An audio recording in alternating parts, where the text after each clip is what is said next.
Alhamdulillah kita melanjutkan kajian kitab Syarah Uqudul Jain di Syekh Nawawi bin Umar Al-Bantani rahimahumullahu ta'ala.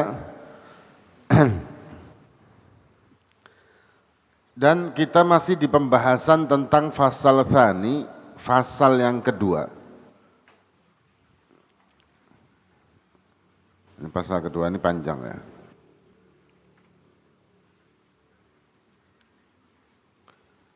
Pasal kedua tentang fi huquqiz zauj al-wajibah ala zaujah. Tentang masalah hak-haknya suami yang wajib dipenuhi oleh istrinya. Yang sebelumnya kita bahas bahwa ketaatan istri kepada suaminya itu tidak boleh melebihi atau tidak boleh melanggar ketaatan kepada Allah Subhanahu wa taala. Jadi kalau istri tersebut menyuruh atau memerintahkan suami tersebut menyuruh atau memerintahkan untuk berbuat kemaksiatan, maka wajib ditolak. Nah, kemudian katakan ini sudah sampai di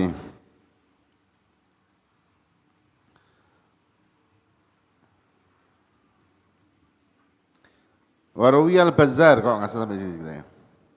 Waruwi al-Bazzar an Aisyah anna radhiyallahu taala anha qalat, beliau Siti Aisyah mengatakan, sa'altu Rasulullah sallallahu alaihi wasallam, aku bertanya kepada Nabi Muhammad sallallahu alaihi wasallam, ayun nasi a'zam haqqan 'alal mar'ah. Mana yang lebih utama haknya pada seorang wanita? Maksudnya kepada siapa dia wajib taat? Wanita tersebut. Qala, maka Nabi bersabda, zaujuha, suaminya. Qultu fa'in nas a'zam haqqan 'ala rajul? Qala ummuhu. Dan beliau bertanya lagi Siti Aisyah, kalau yang laki wajib untuk taat kepada siapa? Maka Nabi bersabda, ummuhu, ibunya. Nah ini banyak di dunia medsos ya, di dunia medsos ini ada pemahaman-pemahaman yang perlu diluruskan masalah ini, dan ini sering terjadi.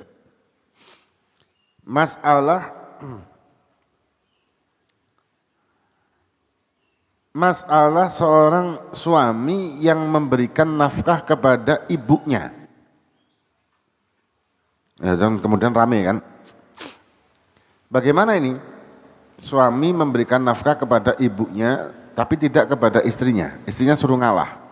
Jadi sudah beberapa kali kita sampaikan bahwa suami itu punya kewajiban untuk memberikan nafkah kepada istri. Yang utama dulu, pertama dulu. Setelah kewajiban nafkah kepada istri tersebut terpenuhi haknya, maka barulah dia bisa menafkahi yang lain seperti ibunya, ayahnya, atau saudara-saudaranya. Jadi kalau misalkan ada seorang laki-laki yang dia punya keluarga besar gitu ya, untuk masalah nafkah dia utamakan keluarganya dia sendiri, yaitu istrinya, dan kemudian anaknya, baru kemudian keluarga besar yang lain. Sekemampuannya dia. Kalau kepada istri, itu ada batas minimal nafkah. Ya, batas minimal nafkah itu ada yang wajib setiap hari. Tapi bukan berarti kita harus pokoknya sakmono ae wis. Golek minimalnya. Ya, jangan kita mengambil minimalnya. Karena ketika kita lebih dari minimal nafkah tersebut, maka pahala besar ketika nafkah. Jadi nafkah kepada istri ini berpahala. Kalau lebih dari wajib, pahalanya double. Yang satu pahala wajib menggugurkan kewajiban, yang dua pahala sunnah karena ada lebihnya. Masalah makan, masalah pakaian, masalah tempat tinggal dan lain sebagainya, ini pahala ini. Nah, kemudian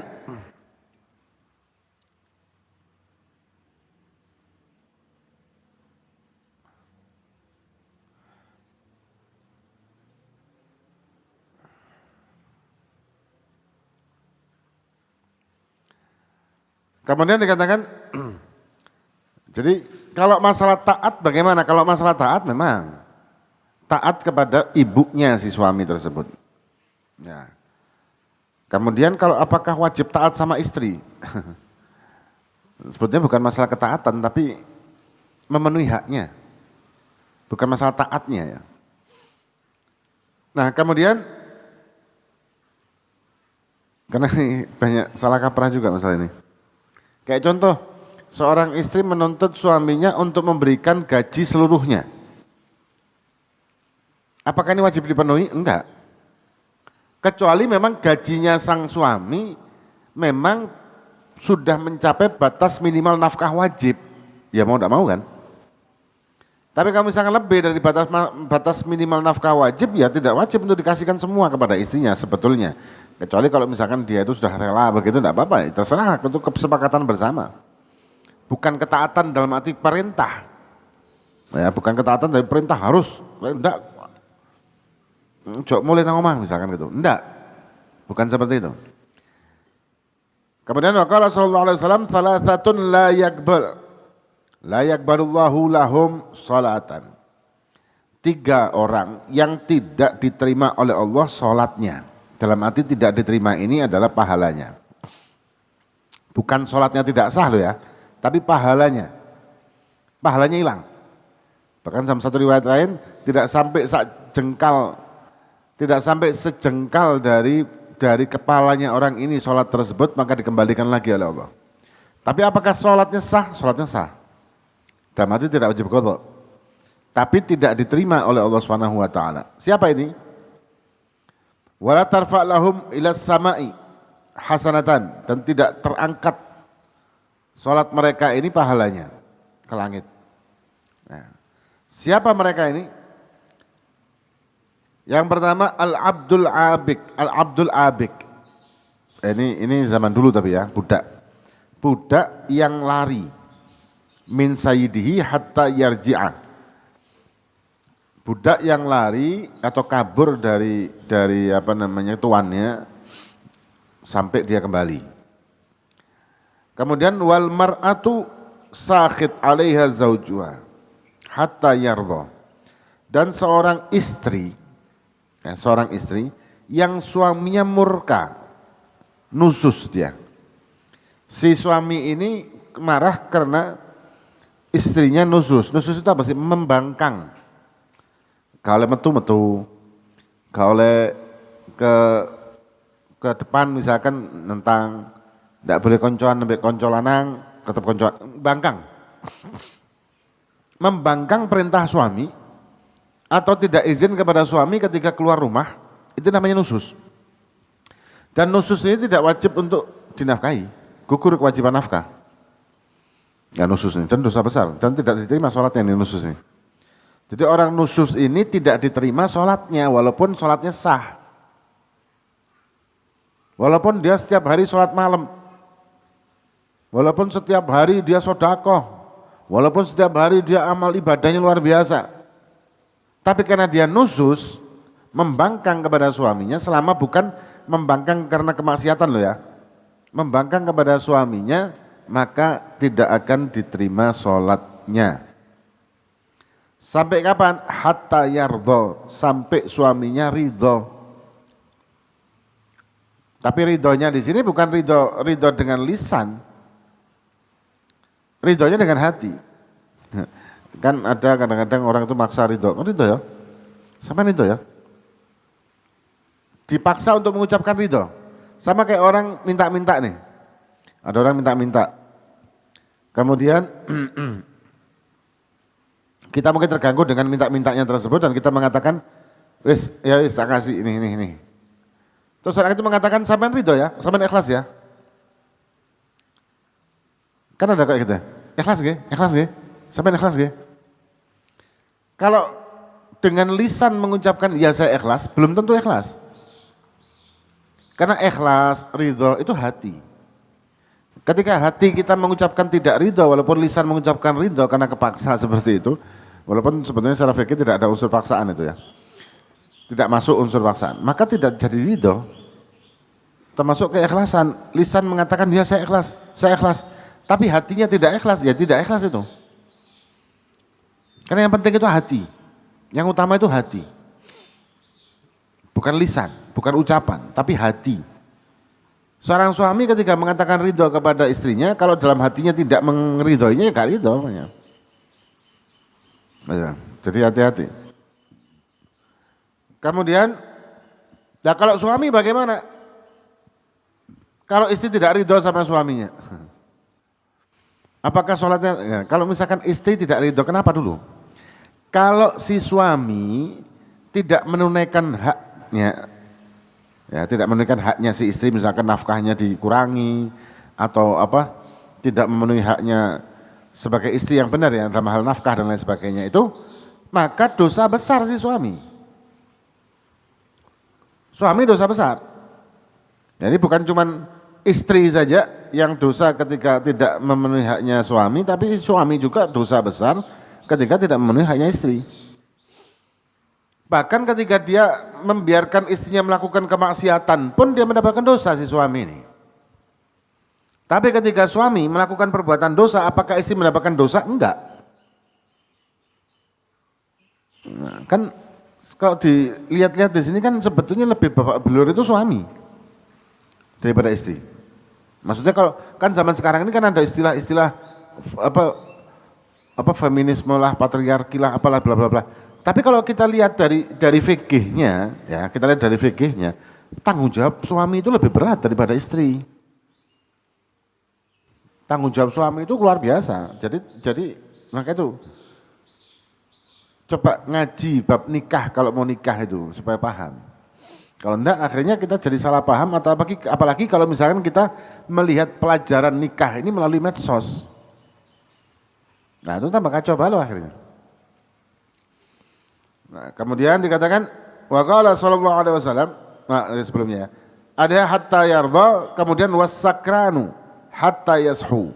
Orang mabuk ya, orang yang sengaja dengan mabuknya hingga dia sadar dari mabuknya itu tadi. Itu riwayat Ibnu Khuzaimah, Ibnu Habban, Baihaqi. Wa qala sallallahu alaihi wasallam idza qalatil mar'atu li zawjiha ma ra'aitu minka khairan qat faqad hubita 'amaluha. Apabila seorang suami dikatain sama istrinya, ya istrinya mengatakan, si istri ini mengatakan, aku gak ndelok kebaikan sama sekali dari kamu. Intinya kamu itu jelek, perangainya jelek, sikapnya jelek. Pokoknya ngelokno lah, ngelokno maksudnya amalnya si suami ini dianggap tidak ada, dianggap jelek kabeh. Ma ra'aitu minka khairan qat, aku tidak melihat kebaikan pada dirimu sama sekali. Ya, kamu bukan orang sing ganteng lah, bukan orang sing apa semacam-macam pokoknya kan. Maka faqad hubita amaluha, maka telah terhapus amalnya itu perempuan. Kalau dia mengingkari kebaikan suami, kalau suami itu ada kebaikan. Tapi kalau suaminya itu buruk, suaminya suka apa? Mungkin marah dah atau apa yang gak jelas atau mungkin suaminya itu suka KDRT misalkan atau tidak memenuhi haknya tadi. Omongan istri tersebut ini menunjukkan faktanya, maka tidak ada masalah. Yang dimaksud di sini adalah suaminya wis kena memenuhi haknya dan kewajibannya, tapi si dipa itu dianggap tidak ada kebaikan sama sekali. Padahal suaminya sudah kerja, ngasih nafkah, dan ngantarkan ke majelis atau ngajarin misalkan, dikatakan tidak ada kebaikan sama sekali. Ya inilah si perempuan tersebut menghilangkan pahala yang dia lakukan, amal yang dia lakukan hilang pahalanya. Kemudian, lek ngomong suaminya elek ya apa? Boleh enggak? Hah? Oleh nama badan? Boleh apa enggak kau jawab? Kalau si istri mengkritik penampilan suami boleh. Bukan menghina ya. Mengkritik. Ya, mengkritik. Mengkritik itu kan bukan berarti menghina. Mengkritik, Pak atau Mas, sampean niki mbok gawe yo skincare, cek gak belduken mawon, kerjanya di Jopong, kok sampai nganu, ini loh, ono skincare api gaweku, misalkan seperti itu kritik apa, silakan. Tapi misalkan sampai menghina ini yang tidak boleh. Suami pun tidak boleh menghina istri. Nah, apalagi menghina fisiknya istri, tidak boleh, haram. Menghina istri, itu tidak boleh. Mengkritik istri, boleh. Baik, coba sampean iki anu ya, melaku ngono lho penisuk. Apa ya modelnya sampean kaboten nglakune kabotan modelnya ya. Timbangannya rusak sampean. Akhirnya nggih timbangane beras.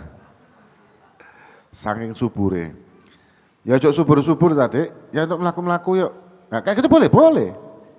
Engkau sehat, engkau anu, silakan. Tapi lah sampai apa iki kayak anu, ya maaf ya saya bukan menghina. Apa kayak wah kata-kata menghina begitu. Pokoknya menghina fisik ya jelas haram. Jelas dosa.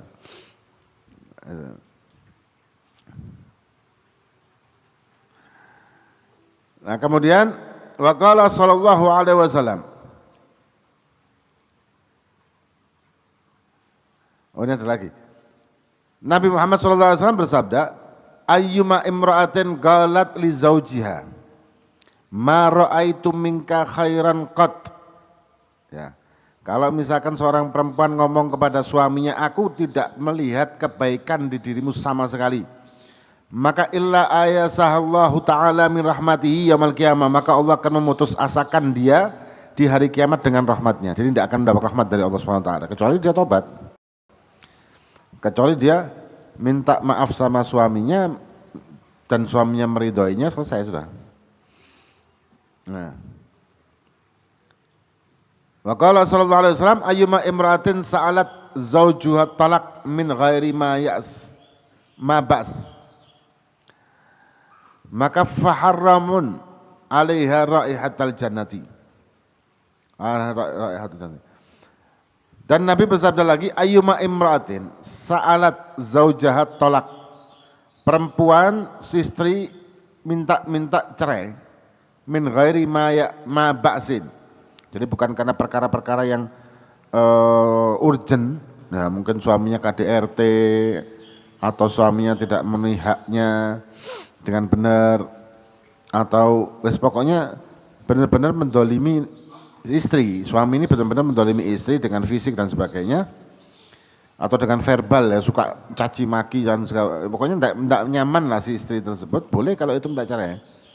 Tapi kalau tidak, mungkin perkara-perkara yang kadang-kadang itu perkara yang remeh. Apa misalnya? Suaminya suka mainan HP misalkan di rumah. Apakah ujung-ujungnya bisa minta cerai seperti ini? Dilihat apakah si suami tersebut dengan mainan HP melepaskan haknya istri, tidak menunaikan haknya istri. Misal gak kerja golek nafkah gara-gara HP-an. Nah kalau gitu ya jelas-jelas bisa dituntut. Tapi kalau misalkan dia pulang kerja untuk nge-refresh otaknya main HP, tapi tidak meninggalkan kewajiban main HP misalnya jam atau setengah jam, kemudian baru dengan istrinya dia mungkin ngajak ngaji lah apa segala macam, pokoknya tidak meninggalkan haknya, ya silakan aja. Tapi kalau sampai jam-jaman duluan HP, teko oma, begitu nyampe rumah mandi kemudian nyekel HP-an sampai subuh, bendino kayak ngoten.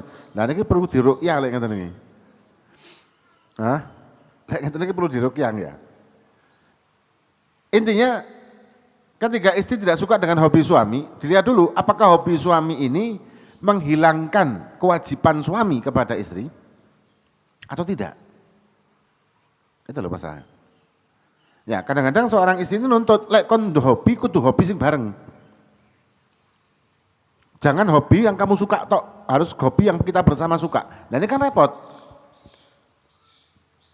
Kan kadang-kadang dua orang yang bertemu waktu dewasa itu kan tidak sama dalam sifatnya, karakternya, kesukaannya, hobinya dan sebagainya. Sing lanang senengane nang gunung, mendaki gunung, sing wedok senengane mlaku-mlaku di mall. Lah terus ya apa iki? Kan gak gaduk nih kalau dijadikan satu. Kalau masalah hobi dipaksakan maksudnya ya, dipaksakan harus podo. Kan susah, kecuali salah satu mengalah. Nah itu lain lagi ceritanya, tapi kalau tidak ada yang mengalah ya repot kan. Jadi harus mengalah dan juga harus tahu diri bahwa aku ini punya hobi yang tidak harus disukai sama orang lain. Nah, jadi intinya kalau suami melakukan hobinya dengan menghilangkan haknya istri atau kewajiban sang suami, maka ini dosa. Dan istri ketika menuntut karena tidak mendapatkan haknya tadi, tidak mendapatkan haknya, itu boleh. Tapi kalau tidak ada masalah-masalah yang seperti itu, mungkin ya gara-gara bosennya aku ndelok sampean niki, kemarin ndelok film Korea, mau ndelok sampean ini koyo mau peteng mawon.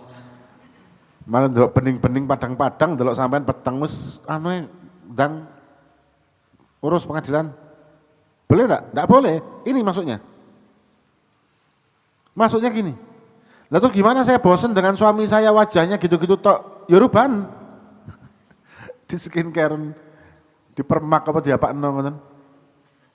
Hah? Ditembel apa atau apa ngoten ya? Tembel plastik lho, ember-ember ngoten. Intinya ada hal-hal yang memang urgent dan nuntut cerai itu tidak dosa, tidak masalah, dan malah dianjurkan. Tapi ada hal-hal yang kalau dia nuntut cerai, maka masuk hadis ini. Hadis ini, yaitu tidak faharomun, ya, faharomun maka haram alaiha atas sang istri sing nuntut cerai sing gak jelas niku perkaranya raihatul jannah, baunya surga. Baunya surga akan terjaga. Ya, itu kalau misalkan si istri tersebut minta cerainya bukan dengan sebab yang jelas. Ya. Kemudian bahkan dikatakan qala Abu Bakar Siddiq radhiyallahu taala anhu, Sayyidina Abu Bakar Siddiq mengatakan Sami'tu Rasulullah sallallahu alaihi wasallam, aku mendengar Kanjeng Nabi Muhammad sallallahu alaihi wasallam bersabda, yaqulu idza qalatil mar'atu li zawjiha talliqni. Kalau seorang istri mengatakan kepada suaminya, ceraikan aku. Ja'at yaumal qiyamati, maka datang di hari kiamat, wa wajhuha, dan wajahnya itu perempuan, la lahma fihi, tidak ada dagingnya. Ya apa? Wa lisanuha kharijun min ghafaha wa tuhwa ila qa'ri jahannami, dan lidahnya keluar dari ini mulutnya, dan dia merangkak menuju ke jahanam. Wa in kanat tasumun nahara, walaupun dia puasa siang hari, wa tagumul laila daiman, dan bangun malam tiap hari. Ini kalau minta cerainya tanpa sebab yang jelas tadi. Ya. Bukan tidak boleh cerai sama sekali loh, tidak boleh minta cerai sama sekali, enggak. Nah, ini harus dipahami. Seorang istri apakah tidak boleh minta cerai sama sekali? Bukan begitu, tapi ada hal-hal tertentu kalau dia minta cerainya bukan dengan uzur atau lil hajah yang memang urgent. Seperti tadi, suami tidak memenuhi haknya, boleh. Hak dalam arti nafkah ya, belanjani. Ya. Dan belanjaninya juga belanja secara hukum syariat, sudah ada hitungannya. Minimalnya itu sudah ada. Enggak, banyak salah paham. Ya. Jadi bukan kadang-kadang ada orang itu yang suka memprovokasi hukum Islam dengan sepotong-potong masalah kayak gini, sepotong-potong hadis atau apa tanpa menjelaskan. Dan di Islam istri gak oleh nuntut cerai mlebu neraka. Masih suaminya bejat, fasik, dolim, tetap maka tidak ada. Siapa bilang begitu? Kalau suaminya tidak memenuhi haknya si istri, maka istri tidak dosa untuk minta cerai. Siapa bilang? Nah, jadi maka itu kita ini harus benar-benar hati-hati ketika kita ini melihat atau membaca di media sosial.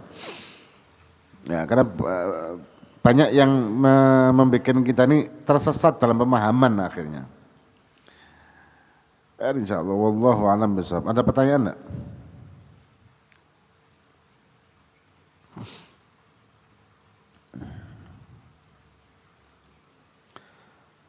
Ada pertanyaan?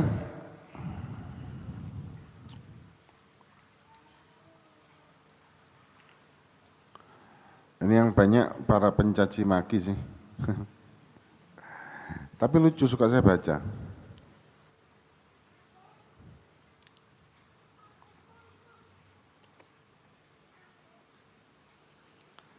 Waalaikumsalam. Afwan Habib, misalnya ada seorang istri yang ingin maksa cerai, akan tetapi si suami tidak mau dan istri pergi menikah lagi. Ini gimana Habib? Oh, ya. Ada loh, tapi ini kasus ini ada. Kasus ini ada, Anda pernah didatengin orang dengan kasus seperti ini. Jadi si anak ini tidak mau dinikahkan oleh bapaknya, dan kemudian akhirnya terpaksa nikah. Setelah nikah 1 hari kabur ke daerah si pacarnya, punya pacar, kemudian nikah dengan pacarnya padahal belum bercerai. Jadi dia tidak mau mengakui pernikahan itu, si istri tidak mau mengakui pernikahan itu, karena menganggap ini dipaksa. Nah ini ya apa, zina jadinya. Dan dia nuzus dan termasuk durhaka kepada suami karena belum cerai. Maka itu hati-hati. Kalau sang suami belum menjatuhkan talak, ya, maka si istri tersebut statusnya masih istri.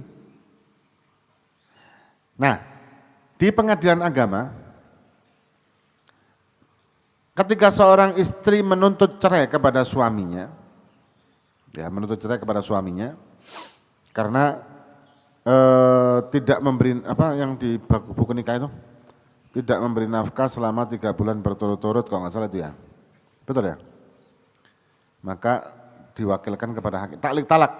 Kalau sang suami itu mengucapkan taklik talak, telah mengucapkan taklik talak waktu nikah pertama dulu, kemudian istri mendapati bahwa si suami tidak memberikan nafkah 3 bulan berturut-turut sesuai dengan taklik talak tersebut dan mengajukan tuntutan di pengadilan, suaminya tidak mau datang dan dijatuhkan putusan talak, jatuh talak memang. Cuman yang jadi masalah, kalau si suami tidak pernah mengucapkan taklik talak, ini masalah nih. Kalau sang suami tidak pernah mengucapkan taklik talak, istrinya nuntut ke pengadilan. Dan pengadilan kan memutuskan sesuai dengan hukum, yaitu bahwa suami telah mengucapkan taklik talak, karena wajib kan mengucapkan itu di KUA kalau nggak salah ya. Nggih, rapi-rapi juga. Nggih, kan disuruh kan baca itu kan. Biasanya santri boleh nggak kan bocor. Santri pinter fikih, mau gak aku bocor, lah kayak apa. Nah kalau tidak pernah mengucapkan taklik talak tersebut, kemudian diputuskan oleh hakim karena suami tidak mau datang, diputuskan oleh hakim dan keluarlah surat cerai tersebut, masalahnya statusnya si istri ini belum tercerai. Karena suami tidak pernah mengucapkan taklik talak. Hakim tidak salah karena hakim memutuskan sesuai dengan aturan yang suaminya harus mengucapkan taklik talak ketika nikah. Tapi mungkin hakim tidak tahu kalau si suami tidak pernah mengucapkan taklik talak tersebut, dijatuhkan putusan sesuai dengan aturan memang kan. Nah si istri menganggap, oh aku harus diceraikan, ini putusan dari pengadilan, aku harus nuntut cerai, wes disahkan di pengadilan. Tidak bisa. Walaupun dengan modal surat cerai tadi, kemudian si istri menikah lagi dengan orang lain, zina. Jatuhnya zina. Nah suami yang awal, bagaimana statusnya? Suami yang awal kalau dia membiarkan istrinya nikah dengan orang laki lain, dalam arti zina tadi ya, maka si suami awal ini masuknya ke dayuth. Kan repot. Masuknya ke dayuth. Yang tidak cemburu kepada istri dan membiarkan istri kepada orang laki lain. Dalam hadis apa? Tidak akan mencium bau surga seorang dayuth, kata Nabi. Kan jadi kompleks banget ya, jadi ribet banget. Jadi hukumnya zina kalau belum cerai. Ada pertanyaan lagi?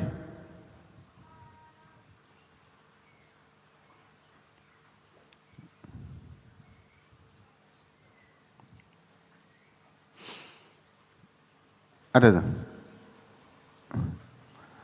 Ini mau coy buzzer ini aja. Yang ngaku cucu tes DNA biar jelas terang benderang. Jangan dekat-dekat dengan perusak sejarah, nanti kamu ikut rusak.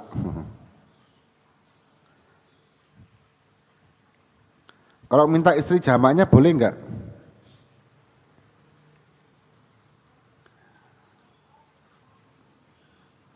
Ini apa zaman fitnah sekarang ini ya.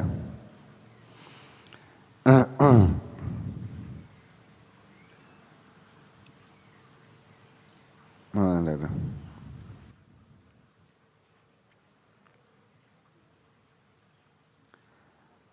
Tapi kalau seorang istri berani bahkan sampai mengusir si suami, ini durhaka atau nusus? Suami bantu orang tua. Waduh. Istri ngusir suami. Rumahnya istri mungkin ya. Rumahnya istrinya. Kemudian milik istri pribadi. Memang tidak ada hak si suami sih. Kalau istri punya rumah nih, dari dulu sebelum nikah, bahkan setelah nikah pun, si istri tahu-tahu beli rumah dengan uang pribadinya dia, maka si isi rumah itu sebetulnya secara hukum syariat bukanlah milik suami. Tapi kalau hukum negara kan ada harta gono gini gitu, nggak salah ya. Maka itu kadang perempuan-perempuan yang pinter politik uang ini ya, pinter politik uang, lek dia tuku sesuatu ketika setelah nikah langsung bojone digawa nang notaris, tanda tangan ini harta bukan harta gono gini, ngoten biasanya. Itu perempuan sing masya Allah ngitung duit kadek kalkulator ini biasanya, pinter duit dan perhitungan yang pastinya. Kalau misalkan ini rumahnya rumah istri pribadi dan istrinya tidak menghendaki suaminya di situ, itu masukkan nusus enggak? Enggak sih sebetulnya. Karena itu kan haknya istri. Nususnya itu ketika sang istri diajak ke rumahnya sendiri si suami atau ngontrak ngonten dengan layak, kontrakan yang layak loh ya. Tapi si istri tidak mau, ini nusus. Kontrakan yang layak, rumah yang layak maksudnya, baik kontrakan atau beli, yang layak. Nah layaknya di sini sebetulnya dilihat dari kehidupan istri sebelum nikah. Standar kelayakan. Ya. Kayak pembantu. Kalau istri sebelum nikah itu biasa memakai pembantu di rumahnya, maka suami punya kewajiban untuk ngasih pembantu juga. Tapi kalau misalkan si istri tersebut tidak biasa memakai pembantu, maka sang suami tidak wajib ngasih pembantu. Jadi dia dari standar sebelum nikahnya. Ya, standarnya gimana nih? Kecuali kalau istri ridho hidup seperti serba kekurangan atau apa ya silakan. Ya kalau ini memang suami kan punya kewajiban untuk memberikan pangan sandang pangan papan. Memberikan papan ini dalam arti memberikan rumah tinggal baik ngontrak maupun beli. Suami punya kewajiban itu. Nah, tapi kalau si istri punya rumah sendiri, apakah si suami gugur kewajiban? Enggak. Ya cuman ngusirnya jangan kasar ngoten lah. Mau di balang piring pon metu jerat-jerit ya bukan begitu. Itu jatuhnya jadi nusus juga akhirnya kan. Tapi ngusirnya mungkin dengan halus, Pak iki omah kan omahku ati tak dol tak opo ngoten iki ya. Sampeyan ya apa tanggung jawabin untuk omah dan sebagainya. Dengan cara yang akhlak dan adab gitu loh.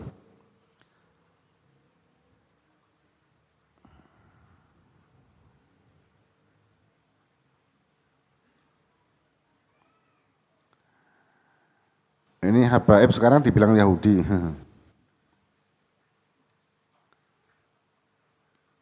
Bagaimana ini?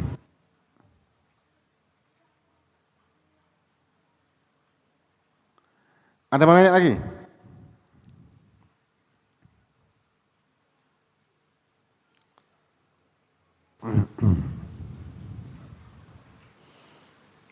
ada yang nanya.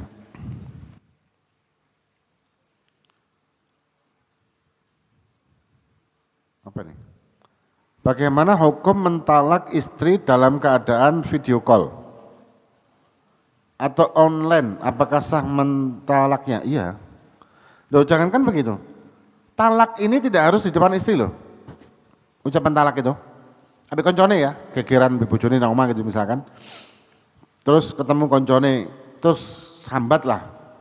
Wes pegatane bojomu iku misalkan gitu. Terus ucapan keluar sama temennya, yus tak pegat aja, jatuh talak itu. Hati-hati dengan ucapan talak, jatuh talak. Langsung jatuh talak. Tapi kalau misalkan dia mengaku belum punya istri gimana? Itu kalau di dalam Syafi'i, ada perbedaan mazhab ya itu, ada perbedaan mazhab. Yang di online ini kan ada dikatakan langsung jatuh talak, kalau di mazhab Syafi'i enggak, itu kinayah. Bukan sharih. Misalkan ketemu wong wedok ngoten ditakoki, "Mas, sampean pun nikah?" "Durung, aku sik bujang padahal anake akeh." Apakah itu jatuh talak? Kalau dia niat mengatakan seperti itu menjatuhkan talak kepada istrinya, maka jatuh talak. Tapi kalau tanpa niat, maksudnya ya apa ngadali si wong wedok niku ya. Dadi rompare si lanang iki rodok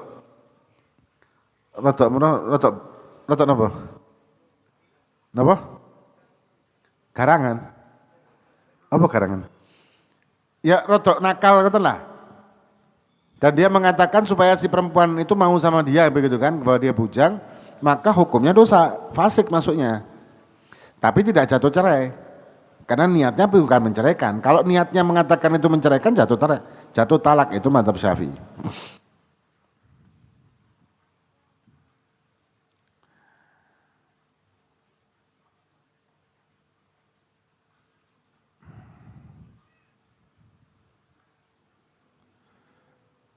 Ini biasanya komentar-komentar ini anak baca lucu-lucu tapi ada lagi pertanyaan? Sampun, ini di ibu ada juga kayaknya. Wallahu a'lam bishawab. Fatihah bin Allah yafaqina fid din wa hikmatu salaha wa sallallahu alaihi wasallam. Hadratin Nabi al-Fatihah. إياك نعبد وإياك نستعين سبحان الله ورضينا من الله بحق الفاتحة وأسرار الفاتحة بركات الفاتحة حتى كملنا كسم عظيم وتبعنا كتبنا الله مستعان ربنا فينا دمنا الساعة والعافية وأترمر في طاعتك يا أرحم الراحمين يا أرحم الراحمين يا أرحم الراحمين الحمد لله صلى الله على سيدنا محمد وعلى آله وصحبه وسلم الحمد لله رب العالمين.